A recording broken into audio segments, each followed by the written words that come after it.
মোদির বাংলার প্রতি বিন্দুমাত্র কোনো কিছু আছে বলে মনে হয় না, কোনো ভালোবাসা আছে বলে মনে হয় না। যদি তিনি থাকতেন তাহলে কিন্তু কিছুটা না কিছু আমরা কিন্তু লক্ষ্য করতে পারতাম। ভোটের আগে উনি হয়তো কয়েকবার আসবে, এসে অনেক বড় বড় কয়েকটা কথা বলবে, কিন্তু আদতে কিচ্ছু হবে বলে মনে হয় না। যেটা চলছে সেটাই চলবে। এই জায়গাটাই মমতা বন্দ্যোপাধ্যায়কে খুব বড় একজন রাজনীতিবিদ হিসাবে স্বীকৃতি দেওয়া উচিত। নমস্কার।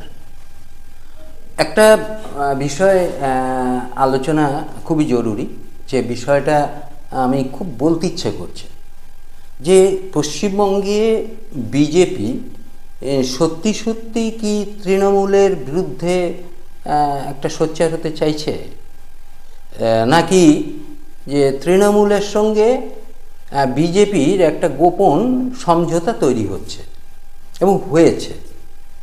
এইটা কিন্তু একটা আলোচনার বিষয় হয়ে দাঁড়িয়েছে। আমি কয়েকটা জিনিস আপনাদের বলছি, তাহলে বুঝতে পারবেন যে এই পর্যন্ত যেমন বিরোধী দলের নেতা হিসাবে যারা এসেছিলেন তাদের মধ্যে আব্দুল মান্নান, সূর্যকান্ত মিশ্র, অধীর চৌধুরী, মোহাম্মদ সেলিম এবং বর্তমানে শুভেন্দু অধিকারী বিজেপির হয়ে যিনি লড়াই করছেন। এই যে যতগুলো আমি নাম বললাম, যে মোহাম্মদ আব্দুল মান্নান, সূর্যকান্ত মিশ্র, অধীর চৌধুরী এবং মোহাম্মদ সেলিম, এদেরকে বিরোধিতা করার ক্ষেত্রে সেইভাবে তৃণমূলের বিরুদ্ধে লড়াই করতে কি দেখা গেছে, প্রশ্ন এখানে। কিন্তু যেভাবে আমাদের শুভেন্দু অধিকারী লড়াইটা করছে একজন বিরোধী নেতা হিসাবে, সেইটা কিন্তু দেখার মতো। আজকে সন্দেশখালিতে যেভাবে তিনি গিয়ে লড়াইটা করছেন, শুধু সন্দেশখালি না, বিভিন্ন জায়গায় একটা দিন একটা ক্ষণ তার কিন্তু বাকি নেই। একজন বিরোধী নেতা হিসাবে যেভাবে লড়াই করার দরকার, অন্য কোনো বিরোধী দলের নেতাদের সেইভাবে কিন্তু লড়াই করতে দেখা যাচ্ছে না। উনি শুভেন্দুকে যেটা দেখা যাচ্ছে, যে ডাইরেক্টলি একদম স্পটে গিয়ে ডাইরেক্টলি বিভিন্ন সভা সমিতি করে এবং মানুষের কাছে পৌঁছে গিয়ে তিনি যেভাবে লড়াইটা করছে, এইটা কিন্তু একসময় দেখা গেছিল মমতা বন্দ্যোপাধ্যায়ের ক্ষেত্রে।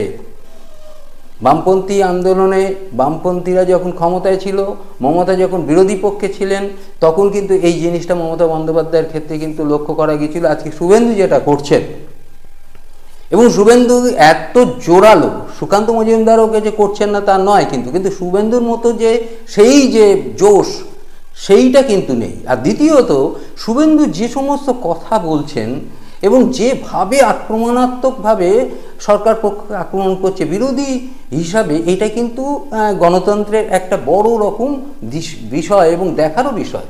যে মিনমিন করে কথা বলে একটা আমি যে বিরোধিতা করলাম, মমতা বন্দ্যোপাধ্যায় কিন্তু কোনোদিন সেটা মিনমিন করে কথা বলেনি। তিনি যে আন্দোলনটা করেছিলেন সেই সাক্ষী আমরা ছিলাম।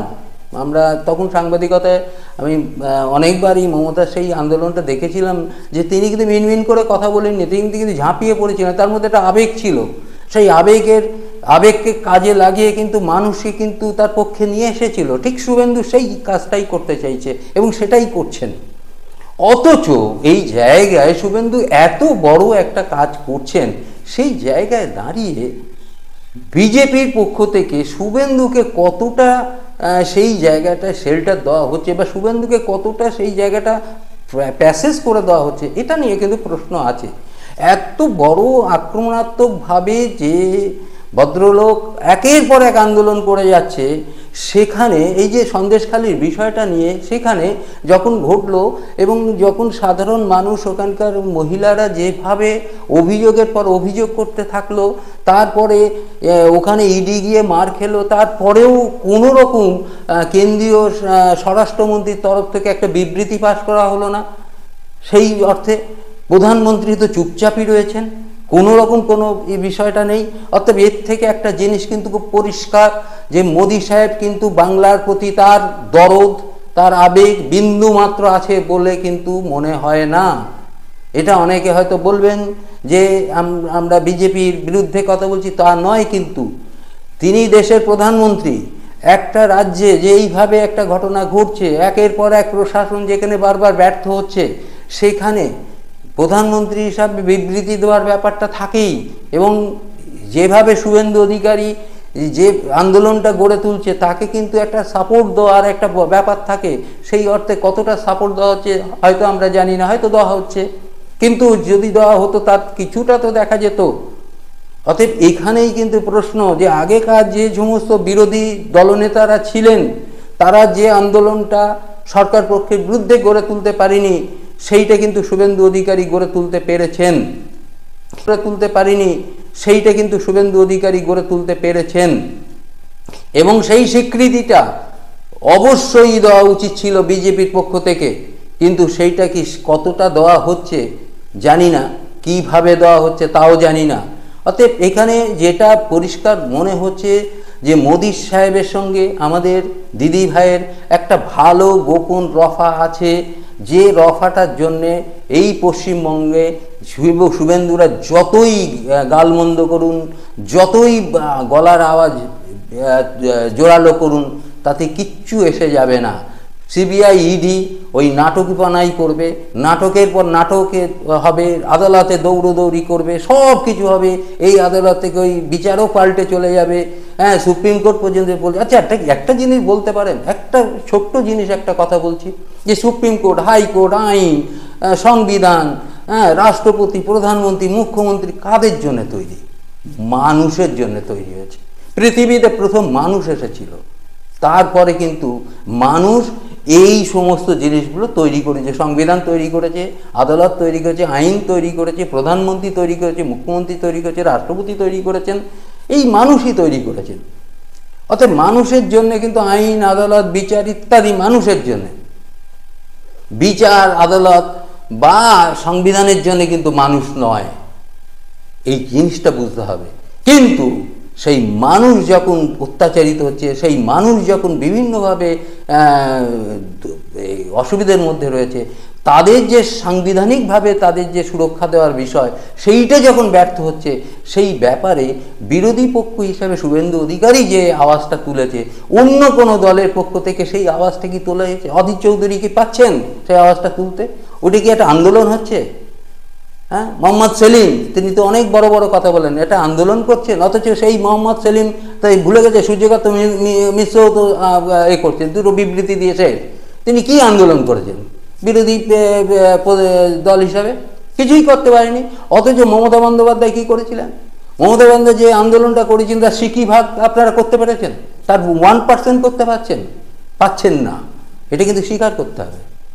এবং এই জন্যেই কিন্তু আজকে মোদি এবং দিদির মধ্যে যে চুক্তিটা হয়েছে বলে আমাদের আশঙ্কা, যে এখানে কিন্তু যতই আন্দোলন করুন, সেই আন্দোলন সেই মাত্রায় যদি না যায়, তাহলে এই গঠবন্ধন কিন্তু কখনোই এটাকে ভাঙা যাবে না।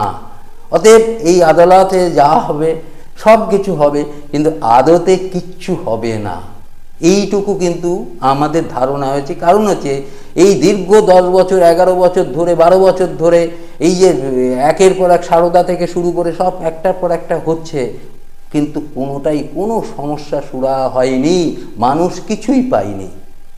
এই জায়গাটা আমি বলবো মমতা বন্দ্যোপাধ্যায় অনেক বেশি রাজনৈতিকভাবে, অনেক বেশি মোদি সাহেবের চেয়েও আমি বলবো মমতাকে বেশি নাম্বার দেবো, যে তিনি একজন রাজ্যের মুখ্যমন্ত্রী হিসাবে মোদিকে এই জায়গাটায় নিয়ে তিনি খেলতে পেরেছেন।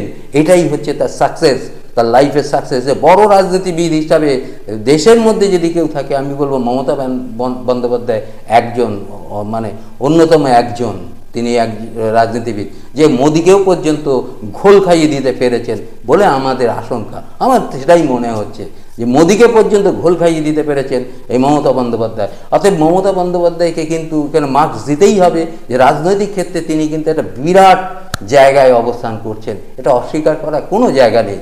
যদি তাই না হতো, তাহলে আজকে মোদির মতো লোককে এই গণবন্ধনের মধ্যে তিনি আনতে পারতেন না। এবং একটার পরে সিবিআই ইডি, এই যে 920 কোম্পানি না কত ইয়েতে দেবে নির্বাচনে, সেনাবাহিনী দেওয়া হবে, আধা সেনাবাহিনী পাঠানো হবে, এটা তো আইওয়াস। এই যে সিবিআই ইডি যেটা করছে, এটা আইওয়াস। একটা সিবিআই ইডি অফিসার মার খেলো, তাতে করে কেন্দ্রীয় সরকারের কোনো দায়বদ্ধতা নেই? এটা কি হয় কোনো দিন? কেন্দ্র সরকার কোনো দায়বদ্ধতা নেই, কিছুই তারা করবে না। সেকেন্ড হচ্ছে, শুভেন্দু অধিকারী যেভাবে আন্দোলনটাকে মানে যে পর্যায়ে নিয়ে গেছে, একটা সময় মমতা বন্দ্যোপাধ্যায় ঠিক এই একই পর্যায়ে নিয়ে গেছিলো, এবং যার পরিপ্রেক্ষিতে তখন কিন্তু মমতা বন্দ্যোপাধ্যায়কে সাধারণ মানুষ কিন্তু সেই জায়গাটা চেয়েছিল। আজকে শুভেন্দু অধিকারী যখন সন্দেশখালী গেলেন, তখন কি দেখলাম? সব উলুধ্বনি দিচ্ছে, শঙ্খ বাজাচ্ছে, বাজিয়ে তাকে করছে। এটা তো মানুষের একটা স্বতঃস্ফূর্ত একটা তার প্রতি অ্যাকসেপ্টেশন রয়েছে। এইটা কি বিজেপি বুঝতে পারছে না? অর্থাৎ এই জায়গাটা হচ্ছে মোদির বাংলার প্রতি বিন্দুমাত্র কোনো কিছু আছে বলে মনে হয় না, কোনো ভালোবাসা আছে বলে মনে হয় না। যদি তিনি থাকতেন তাহলে কিন্তু কিছুটা না কিছু আমরা কিন্তু লক্ষ্য করতে পারতাম। ভোটের আগে উনি হয়তো কয়েকবার আসবে, এসে অনেক বড় বড় কয়েকটা কথা বলবে, কিন্তু আদতে কিচ্ছু হবে বলে মনে হয় না। যেটা চলছে সেটাই চলবে। এই জায়গাটাই মমতা বন্দ্যোপাধ্যায়কে খুব বড় একজন রাজনীতিবিদ হিসাবে স্বীকৃতি দেওয়া উচিত বলে আমি মনে করি। নমস্কার, আমাদের চ্যানেলটাকে সাবস্ক্রাইব করবেন। সবাই ভালো থাকবেন।